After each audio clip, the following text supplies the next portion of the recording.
अरे ठहर ठहर, चलो इनाम दो और चलो इनाम ले और तुम लिख लो।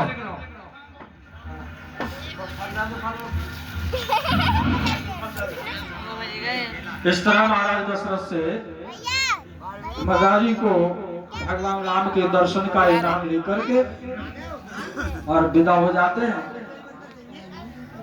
और राजा ने गुरु वशिष्ठ को बुलवाकर कहा इनके बच्चों के नामकरण किए जाएं। इनाम लेना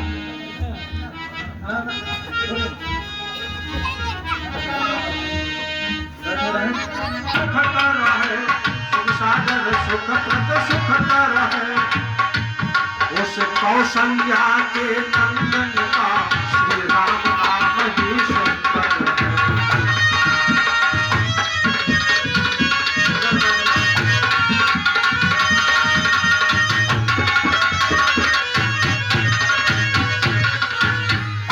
कह के सुत है विश्व भरण रखता हूँ भरत नाम उसका, रखता हूँ भरत नाम उसका। जब को सुमार्ग दिखलाएगा वो तब आदर्श काम उसका।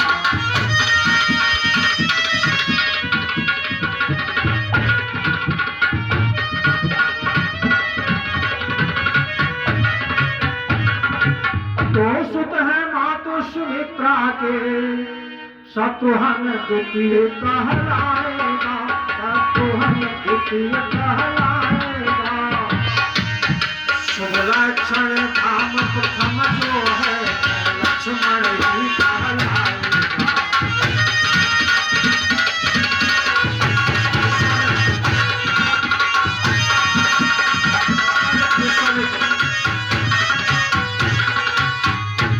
इस प्रकार से भगवान राम के अवतार में और पूछने लगे राजा दशरथ किस कारण आगमन तुम्हारा। मुनि जी प्रणाम। रंजीत कहिए मुनि जी किस कारण आपने यहाँ आने का प्रयास किया। मुनि विश्वामित्र ने कहा मैं यहाँ बहुत यज्ञ जब करता हूँ तो यहाँ राक्षस जो हैं मेरे यज्ञ को भंग कर देते हैं और मुझे यज्ञ नहीं करने देते हैं, इसलिए मैं आपके यहाँ आया हूँ। मुनि जी मेरे लायक जो काम हो वो मुझे बताइए, मैं आपको हर समय तैयार हूँ। तो ऋषि ने कहा मुझे आपके दो लड़के चाहिए, राम और लखन, जिससे कि मैं यज्ञ करूं तो वो यज्ञ की रक्षा कर सके, क्योंकि वहाँ बहुत बड़े बड़े राक्षस आते हैं और उसे सब भंग कर देते हैं। ना तो वो यज्ञ करने देते हैं ना वो बैठने देते हैं। अगर वो साथ होंगे तो यज्ञ के लिए रक्षा कर देंगे। मुनि जी वो तो बहुत नादान बच्चे हैं और बालक हैं, आपके साथ मैं स्वयं चल सकता हूँ, जितनी सेना चाहिए वो सेना दे सकता हूँ। बहुत नादान बच्चे हैं, वो आपकी क्या रक्षा कर सकते हैं। मांगह भूमि धेनु धन कोसा सर्वस देहो आज सहरोसा।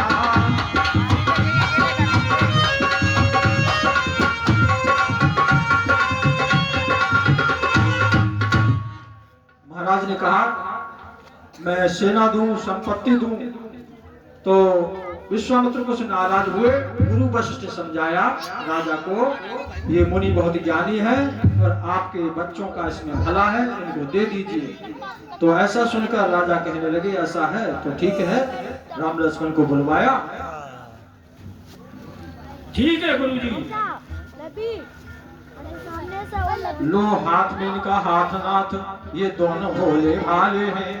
ये फिक्र याद रहे भगवान मेरे नाजों के पाल। है मुनि जी कहिए राजन। लो हाथ में हाथ, इनका मैं आपके हाथ में हाथ देता हूँ और ये मेरे हृदय से भी ज्यादा प्यारे हैं, मेरे आंखों के तारे हैं। अब इनको इनकी देखभाल आप ही कर सकते हैं। दोनों बच्चों ने मुनि के चरणों में प्रणाम किया और आशीर्वाद देकर के मुनि उन्हें लेकर के वन को चले जाते हैं। पितृ का आशीष प्राप्त कर माँ से ले वरदान, रामा माँ से ले वरदान, ऋषि सेवा को चल दिए दोनों ही बलवान।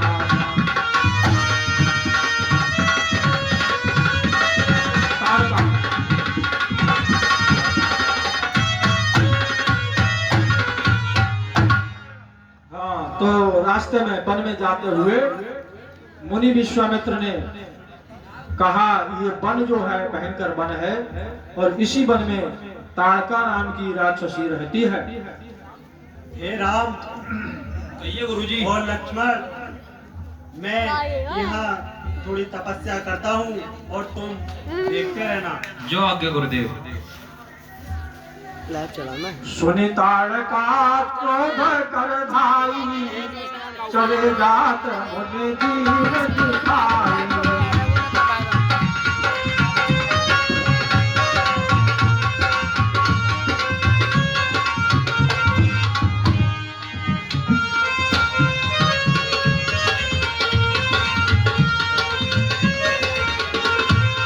राम जी ने ताड़का को मारा, एक ही बाण प्राण हर लीला, दीन जाने के ही मुझे पद दीना।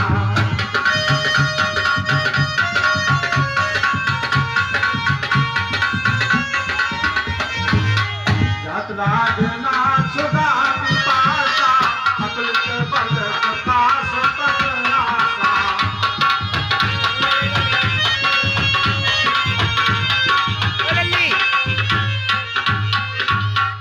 प्रकार से भगवान श्री राम ने और लक्ष्मण ने मुनि का विश्वामित्र का यज्ञ संपन्न कराया और कुछ दिन वहां रहकर मुनि विश्वामित्र बोले चलो अब जनकपुर को चलते हैं।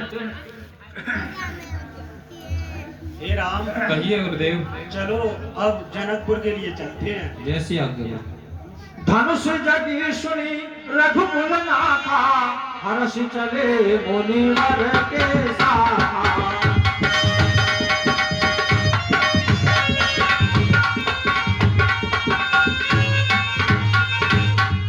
रास्ते में क्या देखा?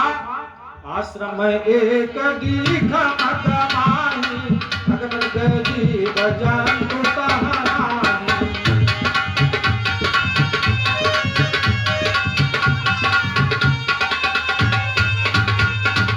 एक आश्रम दिखाई दिया, सुनसान उजड़ा हुआ, और एक पत्थर जैसी कोई शिला दिखी तो पूछा मुनि ही शिला प्रभु देखी, सकल कथा मुनि कहा विशेखी। हे गुरुदेव। हाँ राम, ये जो विचित्र सा आश्रम दिखाई दे रहा है, इसमें ये पत्थर का क्या रहस्य है? गौतम नारी श्राप बस उपल देह धर धीर, चरण कमल रज चाहती कृपा करहु रघुवीर। हे राम कहिए गुरुदेव। ये गौतम ऋषि की पत्नी अहिल्या है, आप इसे पैर से छू लीजिए जो ये तर जाए। जो आज्ञा गुरुदेव। इस प्रकार श्री राम ने जैसे उसके चरण छुआ पत्थर की शिला को, और शिला एकदम उठकर खड़ी हो गई और प्रभु को प्रणाम करके गई पतिलोक आनंद भरी, पर सत्य पत पावन लोक निशावन, प्रकट भई तब पुंज सही। इस प्रकार से श्री राम और लक्ष्मण को लेकर के मुनि विश्वामित्र आगे जनकपुर के नगर में पहुंचने से पहले ही और एक बगीचा में विश्राम करते हैं। वहीं पर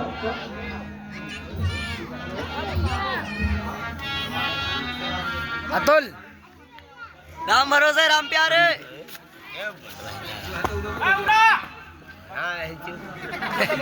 तो देखिए सज्जनों, श्री राम और लक्ष्मण को लेकर के मुनि विश्वामित्र जी जनकपुर के पास पहुंचने से पहले एक बगीचा में विश्राम करते हैं।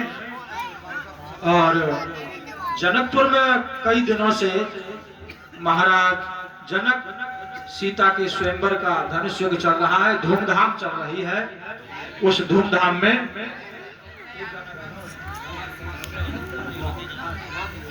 कथा